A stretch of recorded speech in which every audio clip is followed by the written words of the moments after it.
ಎಲ್ಲ ಬಂಧುಗಳಿಗೆ ಪ್ರೀತಿಯ ನಮಸ್ಕಾರಗಳನ್ನು ಸಲ್ಲಿಸುತ್ತೇನೆ. ಇದು ಭಾಗ್ಯ, ಇದು ಭಾಗ್ಯ, ಇದು ಭಾಗ್ಯವಯ್ಯ. ದಾಸರ ಮದನ ಅನಿರೀಕ್ಷಿತವಾಗಿ ಒದಗಿ ಬರುತ್ತದೆ. ವಿಶೇಷಪಟ್ಟು ಬರಬೇಕಾಯಿತು ಅವರಿಗೆ ಅನಾರೋಗ್ಯದ ಕಾರಣದಿಂದ ನನಗೆ ಗಣಪತಿಯನ್ನು ಸುಧಾರಿಸಬಹುದ ಭಾಗ್ಯ ಅವರಿಗೆ ಹಾಗೆ ತಯಾರಿ ಮಾಡಿ, ಹಾಗಾಗಿ ಅದೊಂದು ಸಲ ಆತಂಕಕ್ಕೆ ಇರಲಿ ಅಡ್ಡಿಲ್ಲ. ಯಾಕಂದ್ರೆ ಈ ಸಮಯಕ್ಕೆ 11 ಅವರಿಗೆ ಆಗುತ್ತಿಲ್ಲ. ಅದಕ್ಕೋಸ್ಕರ ಅವರು ನನಗೆ ಹೇಳಿದರು, ಆಯಿತು ಅಂತೇಳಿ ಕೃಷ್ಣ ಇದ್ದಾಗ ಆಗ್ತದೆ. ಯಾಕಂದರೆ ಕೃಷ್ಣ ಬಂದ ಜಗತ್ತುಗಳ ಆಶೀರ್ವಾದ ಇದ್ದರೆ ಏನಾದರೂ ಮಾಡ್ಬೋದು ಅಂತ ಸ್ವಲ್ಪ ಗ್ಲಾನ್ಸ್ ಮಾಡ್ತಾರೆ. ಈಗ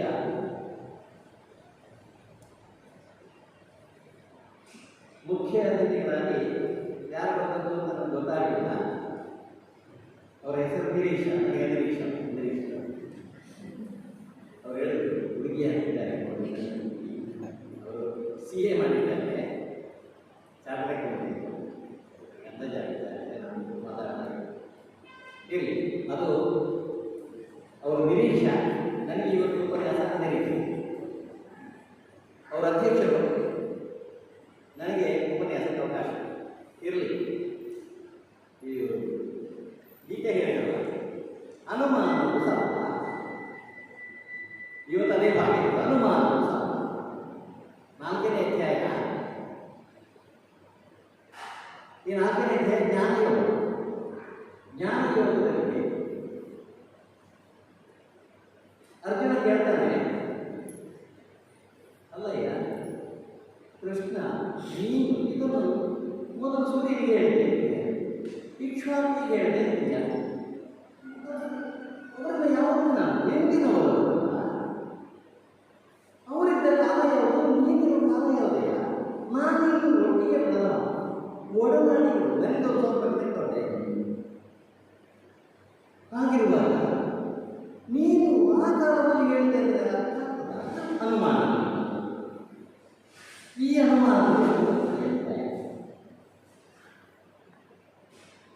ಅನುಮಾನಗಳು ಇರುವುದಿಲ್ಲ, ಅದು ನಿರಂತರ ಸರಣಿ. ಅವನಿಗೆ ಯಾರ ಹಿಂದಿನ ಅಧ್ಯಾಯದಲ್ಲಿ ಹಾಗೆ ಆಗಿಲ್ಲ. ಕರ್ಮಯೋಗದ ಬಗ್ಗೆ ಹೇಳಿದೆ, ಜ್ಞಾನಯೋಗ ಶಾಂತಿಯೋಗದ ಬಗ್ಗೆ ಹೇಳಿದೆ. ಕರ್ಮ ಒಳ್ಳೆಯದ, ಕರ್ಮ ಮಾಡೋದ್ರಿಂದ ಒಳ್ಳೆಯದ, ಜ್ಞಾನ ಒಳ್ಳೆಯದ, ಈ ಥರದ ಜಿಜ್ಞಾಸೆ ಹೋಯಿತು. ಹಾಗಾಗಿ ನೋಡಿದ್ರೆ ನಾನು ಗೊಂದಲದಲ್ಲಿ ನೀನು ಹಾಕಿದ್ದೀಯಾ, ನೀನು ಗೊಂದಲದಲ್ಲಿ ಹಾಕಿದ್ದೀಯ ಅಂತ ನೀನು ಹೇಳಿದ ವಿಚಾರ ನನಗೆ ಗೊಂದಲ ಆಗಿಲ್ಲ, ನನಗೆ ಗೊತ್ತಿಲ್ಲ, ನೀನು ಸರಿಯಾಗಿ ಹೇಳಿದ್ದೀಯಾ ಅಂತ ಅಲ್ಲಿ ಅನುಮಾನ ಆಗಿತ್ತು. ಇವತ್ತು ಇಲ್ಲಿಯೂ ಅನುಮಾನ ಆಗ್ತಾ ಇದೆ. ಈ ಅನುಮಾನ ಅದು ನಿರಂತರ. ಈ ಅನುಮಾನ, ಈ ಪರಿಪ್ರಶ್ನೆಗಳು ಇದರ ಮುಖಾಂತರ ಆಗ್ತದೆ ಅಂತ ಹೇಳೋದು ಕೂಡ ಈ ಅಧ್ಯಾಯದಲ್ಲಿ ಗೊತ್ತಾಗ್ತದೆ. ಹಾಗಾಗಿ ಇವತ್ತು 5ನೇ ಅಧ್ಯಾಯ, 4ನೇ ಅಧ್ಯಾಯ ಜ್ಞಾನಯೋಗ, ಅದರ ಕುರಿತಾಗಿ ಒಂದಷ್ಟು ಸಂಗತಿಗಳು ವಿಚಾರ ಮಾಡಿ.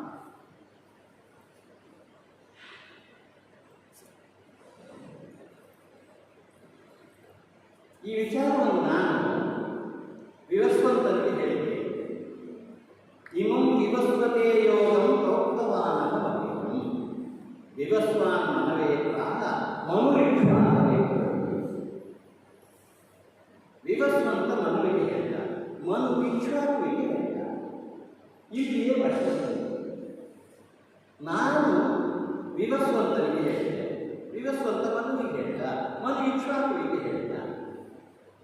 ಪರಂಪರೆಯಿಂದ ಈ ರಾಜರ್ಷಿಗಳಿಗೆಲ್ಲ ಹೇಳ್ತಾ ಬಂದದ್ದು 3 ರಾಜರ್ಷಿಗಳು.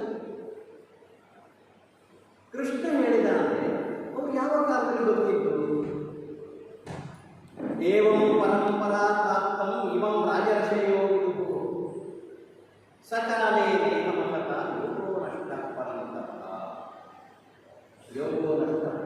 ಪರಂತಪ ಈ ಶಬ್ದ ಪ್ರಯೋಗ ಕರೆಯುವಂಥದ್ದುಂಟಲ್ಲ, ಅರ್ಜುನನನ್ನು ಬೇರೆ ಬೇರೆ ಹೆಸರಿಂದ ಕರೀತಾರೆ ಕೃಷ್ಣ.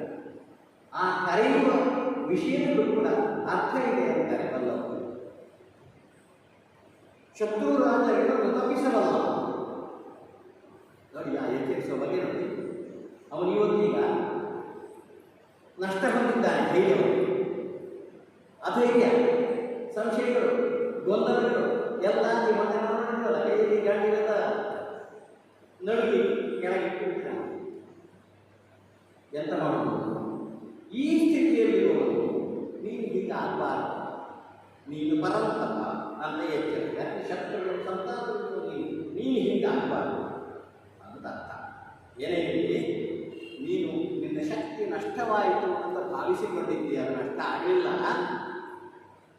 ತಿಳ್ಕೋ ಅಂತೆಲ್ಲ ಹೇಳ್ತಾ ಇರಬೇಕಾದ್ರೆ ಅರ್ಜುನನಿಗೆ ಪ್ರಶ್ನೆ ಆಗುವುದು, ಇದೆಲ್ಲ ಸತ್ಯ.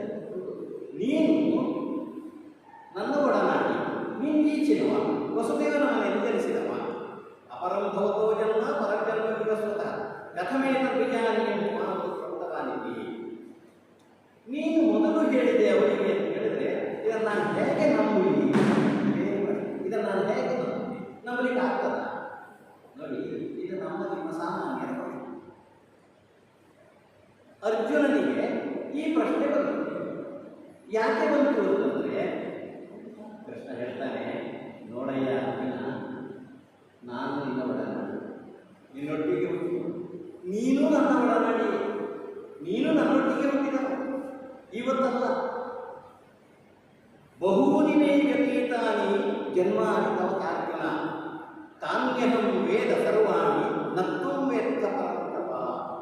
ಎಷ್ಟೆಲ್ಲ ಹೇಳ್ತಾನೆ, ನನಗೂ ಅನೇಕ ಜನ್ಮಗಳಾಗಿವೆ, ನಿನಗೂ ಅನೇಕ ಜನ್ಮಗಳಾಗಿವೆ, ನಾನು ನೀನು ಕೂಡಿ ಅನೇಕ ಜನ್ಮಗಳನ್ನು ಕಳೆದಿದ್ದೇನೆ.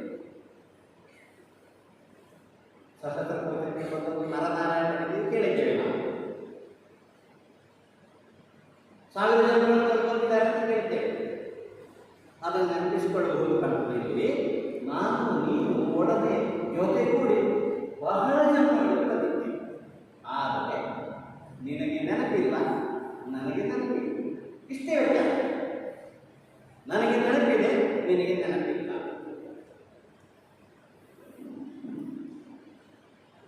ಯಾಕೆ ಕೇಳಿದ್ರೆ ನನಗೆ ಹುಟ್ಟಿಲ್ಲ, ನನಗೆ ಸಾವು.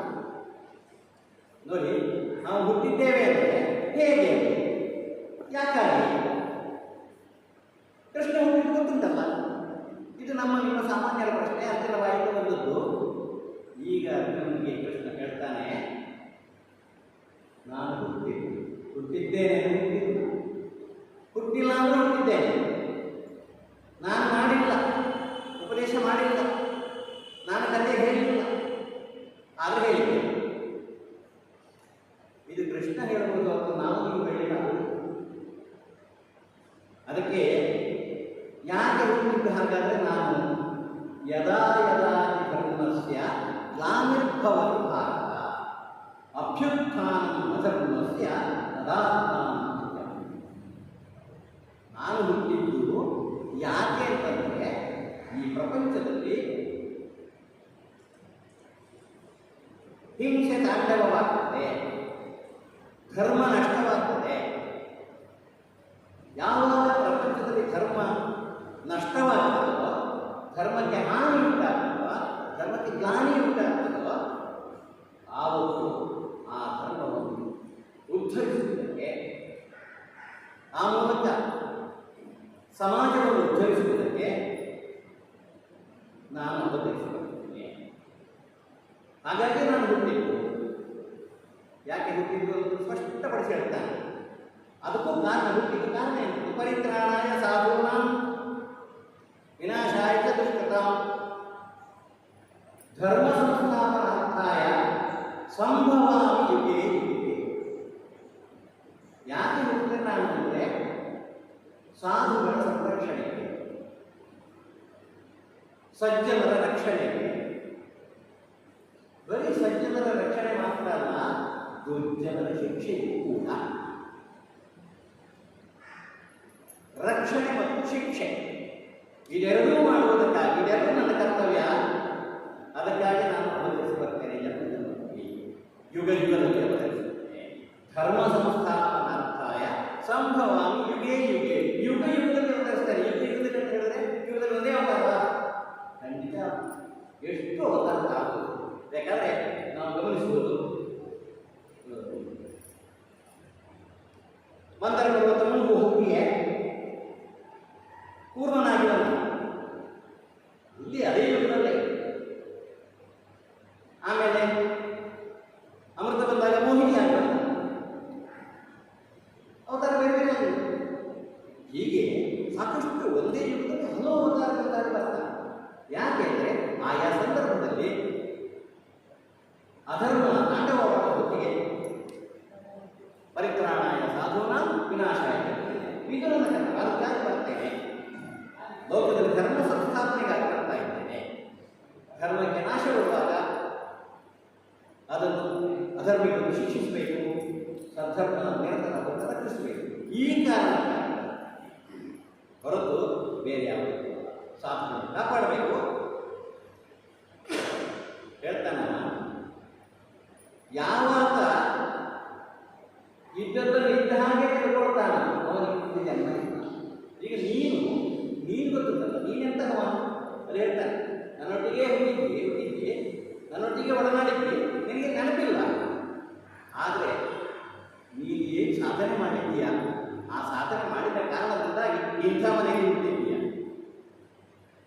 ತುದಿಗೆ ಹೋಗಿ ನಿಂತದ್ದಿರಬೇಕು. ಹಾಗಿದ್ದಾಗ ಒಳ್ಳೆಯವರ ಮನೆಯಲ್ಲಿ ಹುಟ್ಟುತ್ತಾರೆ. ಕಷ್ಟ ಬರ್ತದೆ, ಸಂಕಟಗಳು ಬರ್ತವೆ, ತಾಪತ್ರಗಳು ಬರ್ತವೆ, ಮನುಷ್ಯನಿಗೆ ಬರಕ್ಕೆ ಬರ್ತದ.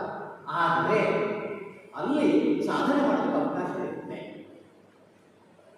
ಈ ಕಾರಣದಿಂದಾಗಿ ಅರ್ಜುನನೇ ದಿವ್ಯವಾದ ನನ್ನ ಜನ್ಮವನ್ನು ಕರ್ಮವನ್ನು ಯಾರಿಗೆ ತತ್ವದಿಂದ ತಿಳ್ಕೊಳ್ತಾನೋ, ನನ್ನ ಜನ್ಮದ ಅರಿವು ಯಾವನಿಗಾಗ್ತದೋ ಅವನು ಮತ್ತೆ ಜನ್ಮ ಅಂದರೆ ಭಗವಂತನ ಇರುವುದಿಲ್ಲ, ಅವನಿಗೆ ಮತ್ತೆ ಜನ್ಮ ಇಲ್ಲ, ಪುನರ್ಜನ್ಮ ಇರುವುದಿಲ್ಲ. ಹಾಗಾದರೆ ರಾಗ ಕ್ರೋಧ ವೀತರಾಗ ಭಯ ಕ್ರೋಧ ಮನ್ಮಯ ಮಾಮಪಾಶ್ರಿತಾ ಬಹವೋ ಜ್ಞಾನ ತಪಸ ಭೂತ ಭಾವ. ಹೇಗೆ ರಾಗ ಕ್ರೋಧ ಭಯ ಇವುಗಳು ಇಲ್ಲದವರಾಗಿ ನಾನು ಭಗವಂತ ಬೇರೆ ಬೇರೆ ಅಂತ ಭಾವಿಸದೆ ಒಬ್ಬನೇ ಅಂದರೆ ನನ್ನನ್ನು ಆಶ್ರಯಿಸಿಕೊಂಡು ಎಷ್ಟೋ ಮಂದಿ ಜ್ಞಾನ ತಪಸ್ಸಿನಿಂದ ಜ್ಞಾನಿಗಳಾಗಿ, ಬೇರೆ ಯಾವ ತಪಸ್ಸು ಬೇಡ, ವಿವೇಕ ಜ್ಞಾನ ಬುದ್ಧಿ, ಇದರಿಂದಾಗಿ ಪುನೀತರಾಗಿ ಶುದ್ಧರಾಗಿ ಭಗವಂತನ ಸ್ವರೂಪವನ್ನು ತಿಳಿದಿರ್ತಾರೆ, ಭಗವಂತನ ಸ್ವರೂಪವನ್ನು ಹೊಂದಿರ್ತಾರೆ. ನಮಗೆ ಶಾಂಕರ ಪುತ್ರ ನೆನಪಾಗಿ ಅದ್ವೈತ ಅಹಂ ಬ್ರಹ್ಮಾಸ್ಮಿ ಆ ಬಗೆಯ ಸಂಗತಿಯಲ್ಲಿ ಬರ್ತದೆ.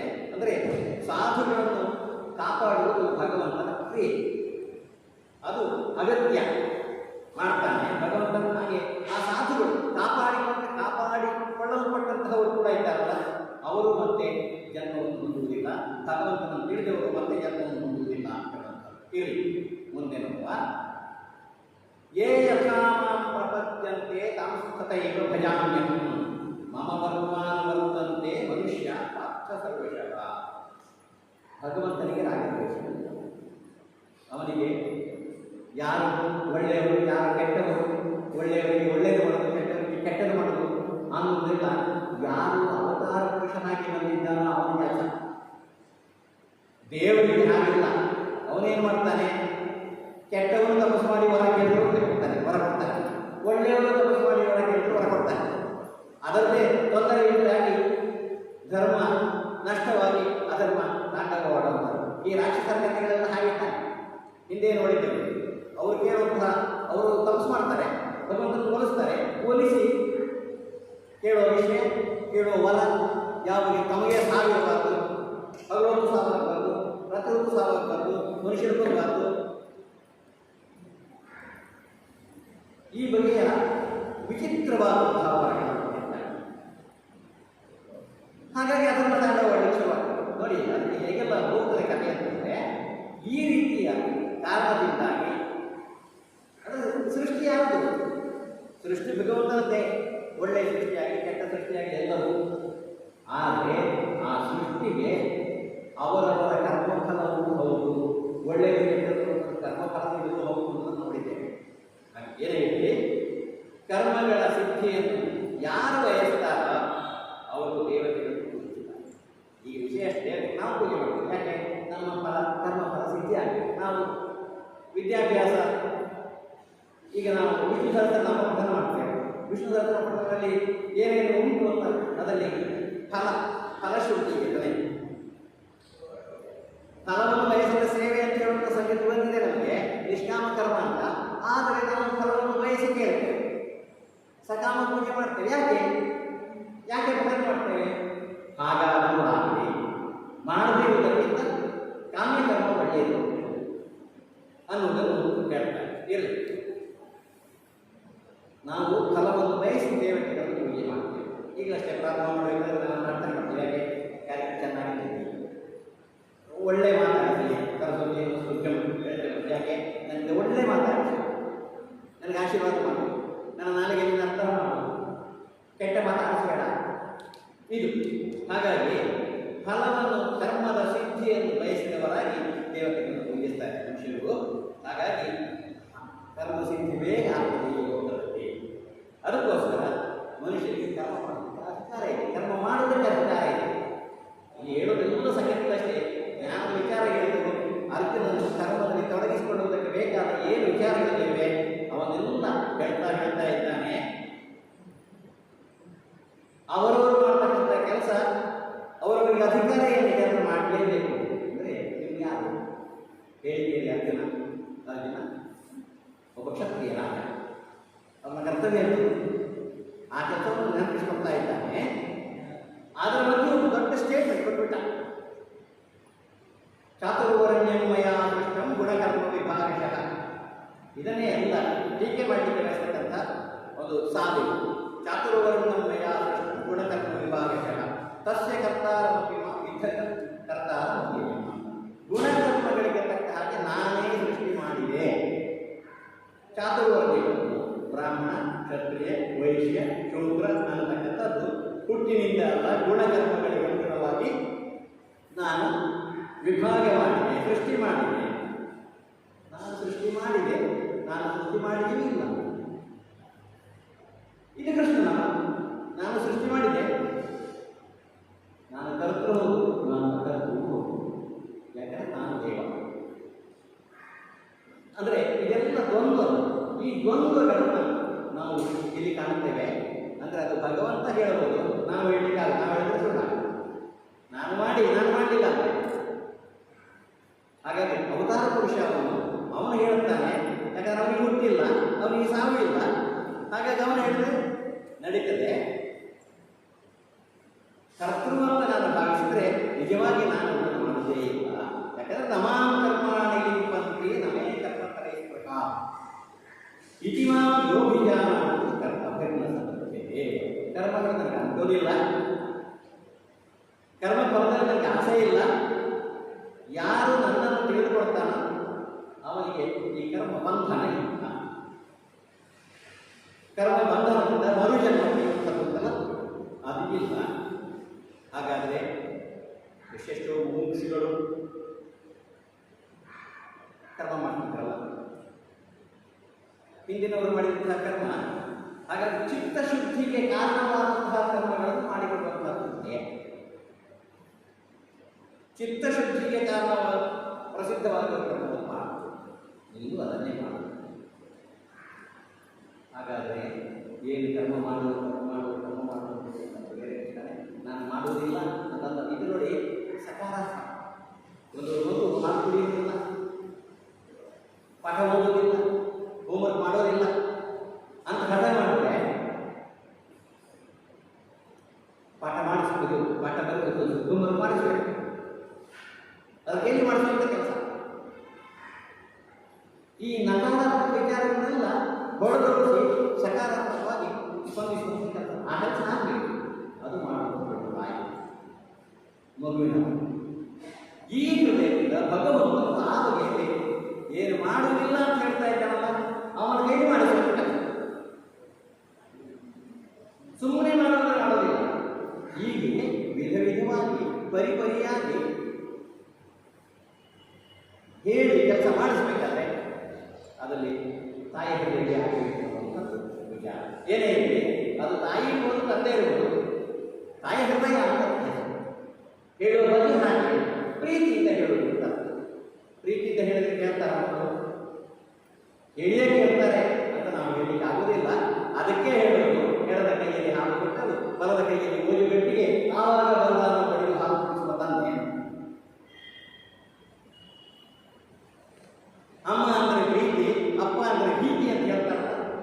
ಇದೇ ಕಾರಣ ಅಪ್ಪ ಅಂತ ಸಂಸಾರದ ನಿಭಾವಣೆಯ ಎರಡು ನೊಗಗಳನ್ನು ಹೊತ್ತಂತಹ ಎತ್ತುಗಳು ಸಂಸಾರ ಒಂದು ಮುಗ್ಗರಿಸಿದರೆ ಸಂಸಾರ ಮುಗ್ಗರಿಸಿಬಿಡುತ್ತದೆ.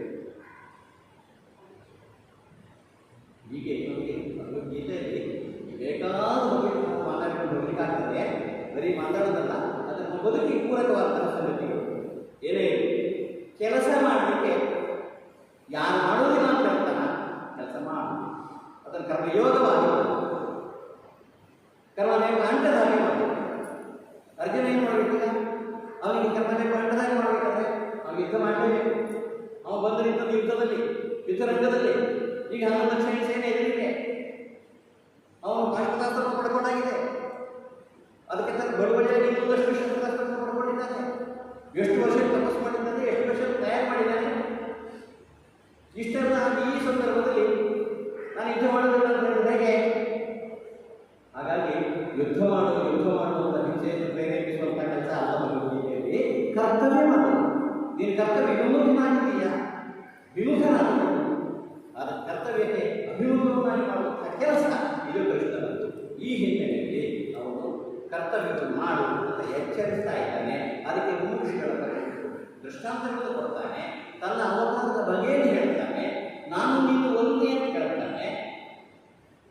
ಅವನಲ್ಲಿರ್ತಕ್ಕಂತಹ ಸಂಶಯಗಳನ್ನು ಪರಿಹಾರ ಮಾಡ್ತಾನೆ. ಈ ಎಲ್ಲ ಬಗೆಯಲ್ಲಿ ಹೇಳ್ತಾ ಮುಂದೆ ಹೋಗುವಾಗ ಇನ್ನೊಂದಷ್ಟು ಸಂಗತಿ ಮುಖ್ಯವಾಗಿದೆ. ಅದನ್ನು ನಾನು ಹೇಳ್ತೀನಿ. ಸಮಯಕ್ಕೆ ಹೇಳಲಿಕ್ಕಾಗಲಿ. ಕರ್ಮ ಮಾಡಬೇಕಾದ್ರೆ ಕರ್ಮಫಲದಲ್ಲಿ ಆಸಕ್ತಿಯನ್ನು ಬಿಟ್ಟು ಕರ್ಮ ಮಾಡಬೇಕು ಅಂತ ಹೇಳಿ ಮುಂದಿನ ಸಂಗತಿಗಳಲ್ಲಿ ಅಂತಹ ಜ್ಞಾನಿಗೆ ಕರ್ಮದ ಬಂಧನ ಇಲ್ಲ. ಅಂದರೆ ತಾನು ತಿಳ್ಕೊಂಡು ಏನು ಮಾಡ್ತಾ ಇದ್ದೇನೆ ಅನ್ನೋದನ್ನು ತಿಳ್ಕೊಂಡು ಕೆಲಸ ಮಾಡಿದರೆ, ಅದಕ್ಕೆ ತಕ್ಕಂತೆ ಕೆಲಸ ಮಾಡಿದರೆ ಬಂಧನ ಆಗುವುದಿಲ್ಲ ಅನ್ನೋದನ್ನು ಬೇರೆ ಬೇರೆ ಮಾತುಗಳು ಹೇಳ್ತಾನೆ.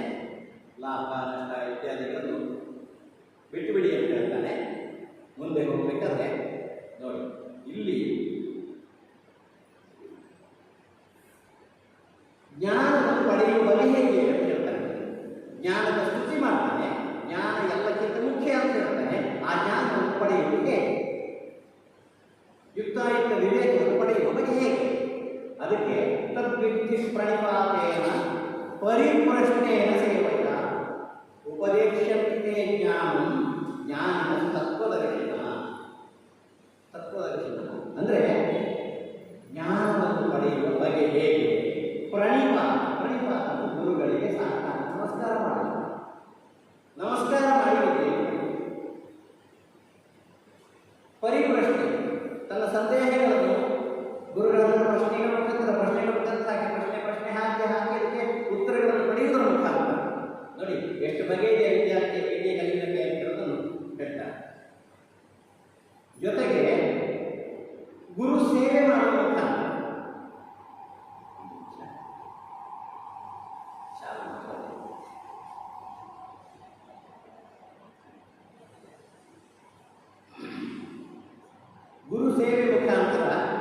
ಜ್ಞಾನವನ್ನು ಅಂದರೆ ತತ್ವದರ್ಶಿಗಳಾದ ಗುರುಗಳು, ಜ್ಞಾನವನ್ನು ಇದ್ದಾಗಿ ಕಂಡುಕೊಂಡಿರುವ ತತ್ವದರ್ಶಿಗಳು. ಆ ಗುರುಗಳಿಂದ ಉಪದೇಶ ಅಂದರೆ ಒಂದು ಗುರುಪದೇಶ, ಒಂದು ಪರಿಪ್ರಶ್ನೆ, ಒಂದು ನಮಸ್ಕಾರ ಹಾಕಿಕೊಳ್ಳುವಂಥದ್ದು. ಹೀಗೆ ಬಗೆಯಲ್ಲಿ ವಿದ್ಯಾರ್ಜನೆ ಮಾಡಲಿಕ್ಕಾಗ್ತದೆ. ಜ್ಞಾನವನ್ನು ತನ್ನಾಗಿ ಮಾಡಿಕೊಳ್ಳುವ ರೀತಿ ಇದು. ಯಾರು ಸರಿಯಾಗಿ ತತ್ವವನ್ನು ಮನಗಂಡುಕೊಂಡಿರ್ತಾರೋ ಅವರು ಮಾಡಿದ ಉಪದೇಶ. ಹಾಗಾಗಿ ನಾವು ಕೃಷ್ಣನ ಇಲ್ಲಿ ಹೇಳುವ ಭಗವದ್ಗೀತೆಯಲ್ಲಿ ಅತ್ಯಂತ ಆಚಾರ್ಯ ಶ್ರೇಷ್ಠರ ತದೇವ ಇತರೇ ಜನ ಸ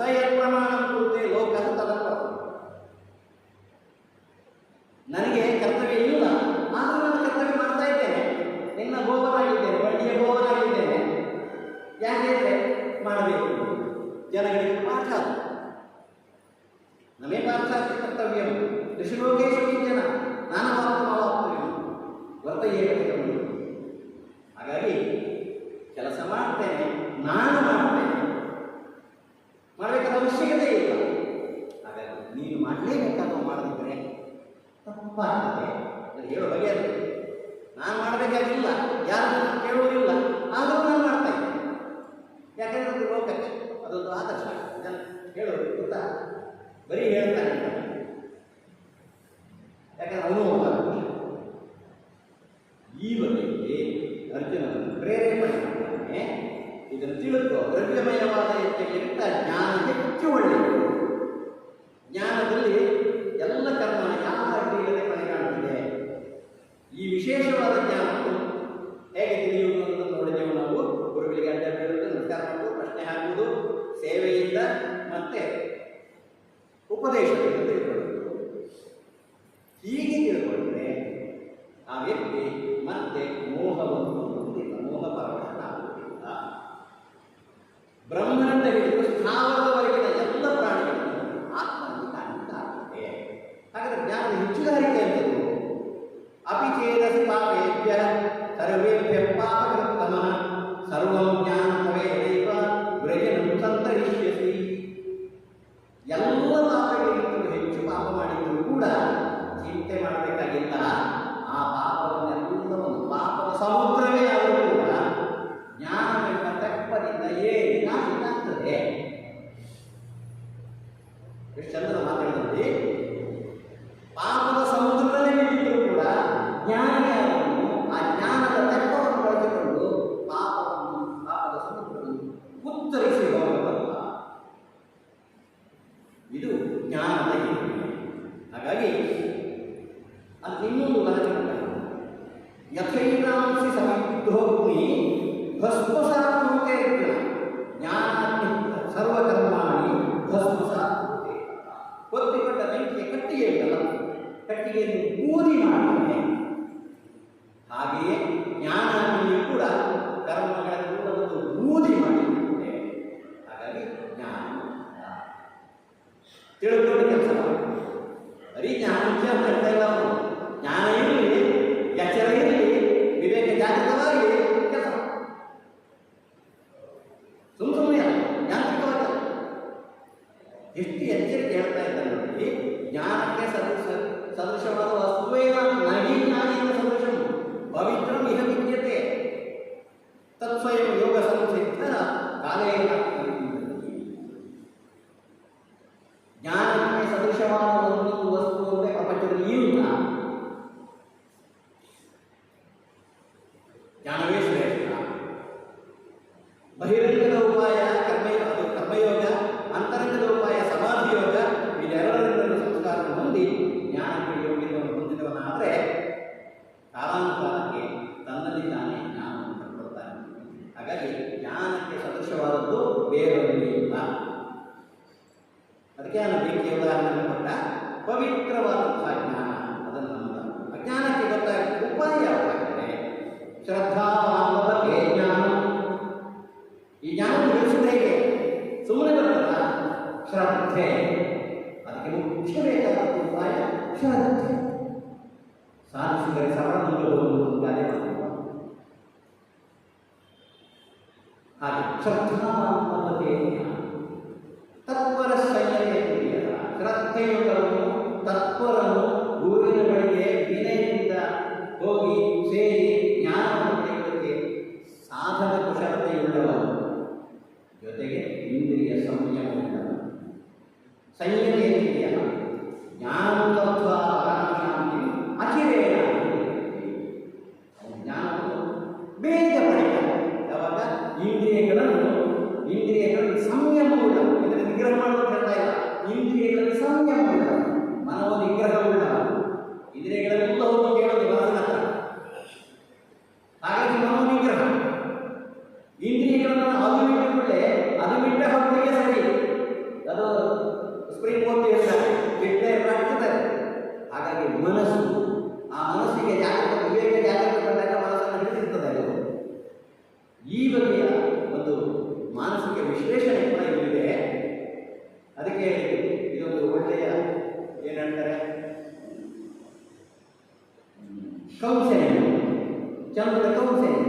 ಪರಿಸ್ಥಿತಿಯನ್ನು ಕೌನ್ಸಲಿಂಗ್ ಮಾಡ್ತಾ ಇದ್ದಾನೆ.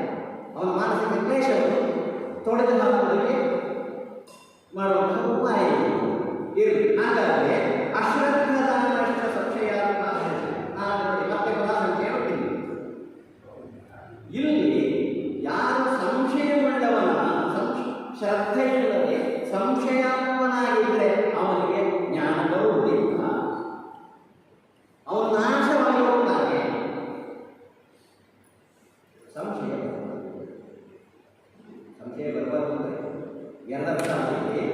ಇದು ದೊಡ್ಡವೇ ಸಂಶಯ ಪರಿಪ್ರಶ್ನೆಗೆ ನಾನು ಸಂಶಯವನ್ನು ನಿವಾರಿಸಿಕೊಳ್ಳಬೇಕು ಅಂತ ಹೇಳ್ತಾರೆ.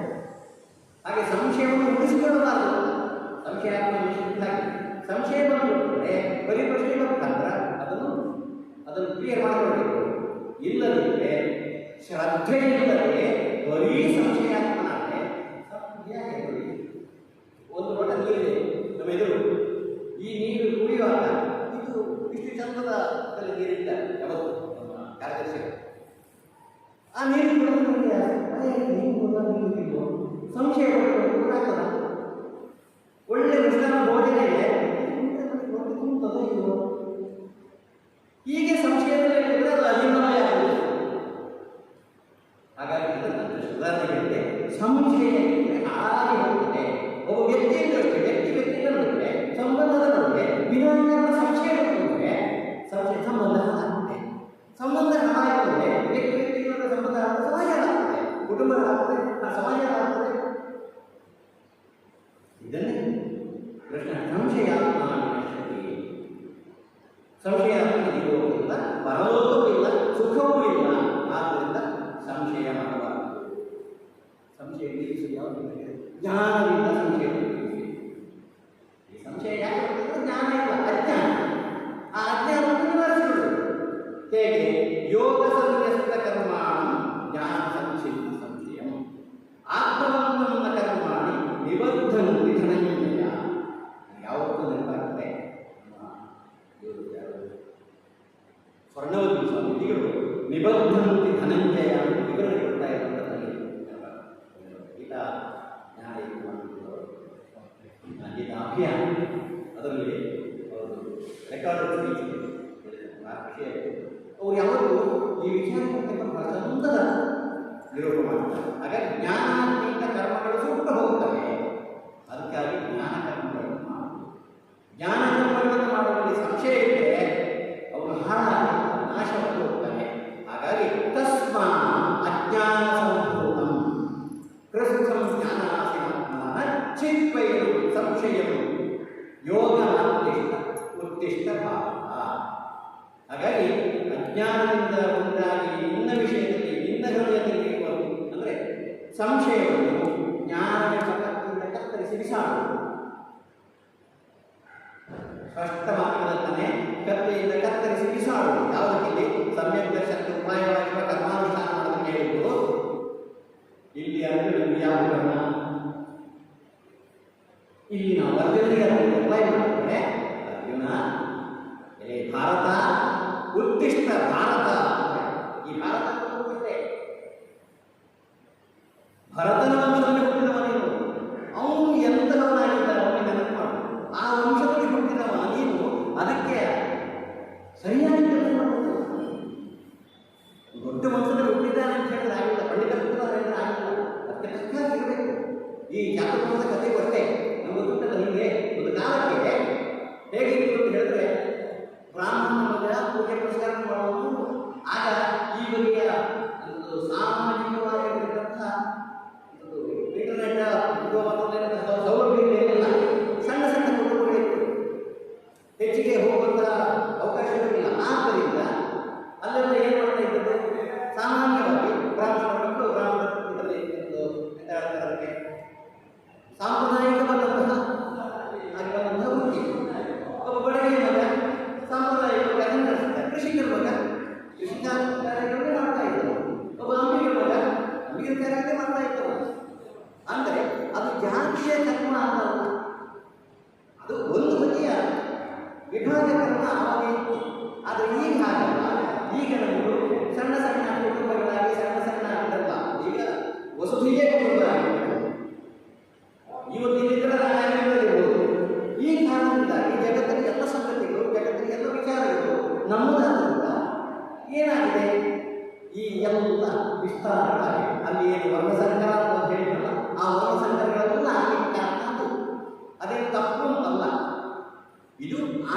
ಆಯಾ ಕಾಲಕ್ಕೆ ಹಾಗೆ ಮಾರ್ಪಾಡುವಂಥದ್ದಿದೆಯಲ್ಲ, ಆ ಮಾರ್ಪಾಡುಗಳನ್ನು ಒಪ್ಪಿಕೊಳ್ಳೋಣ.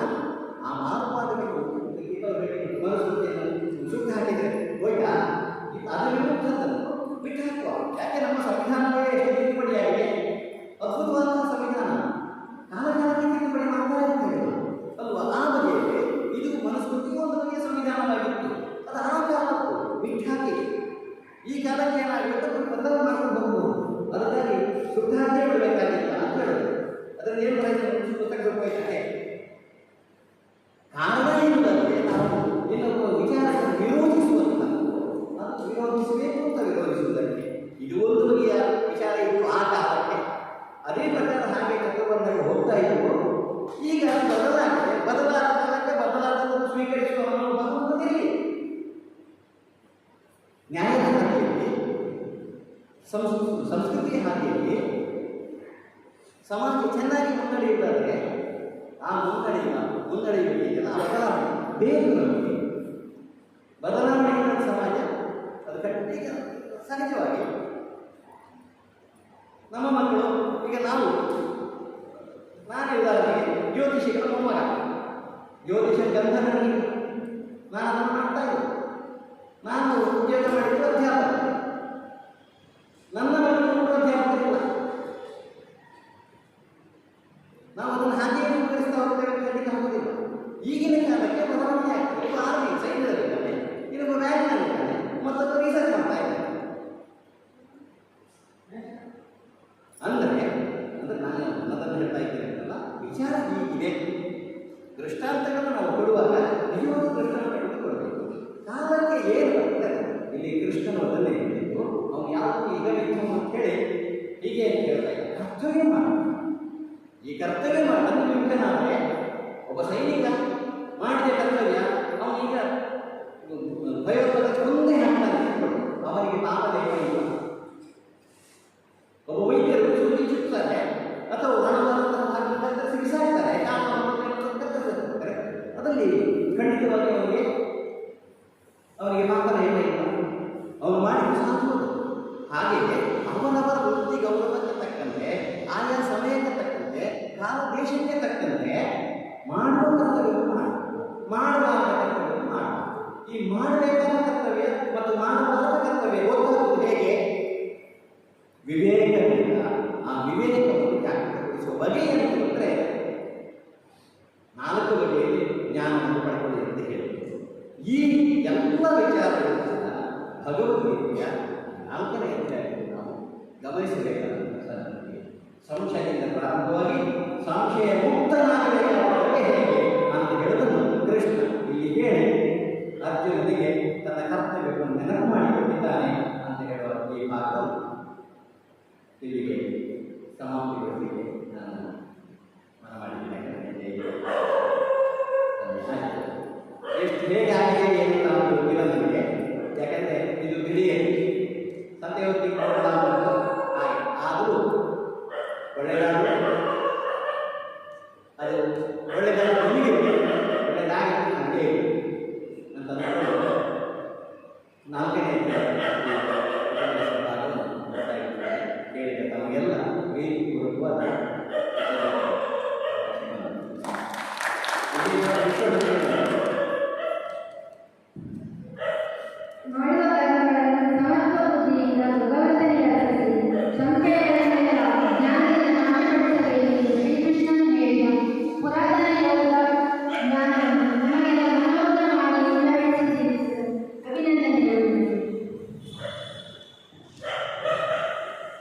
ಮುಂದೆ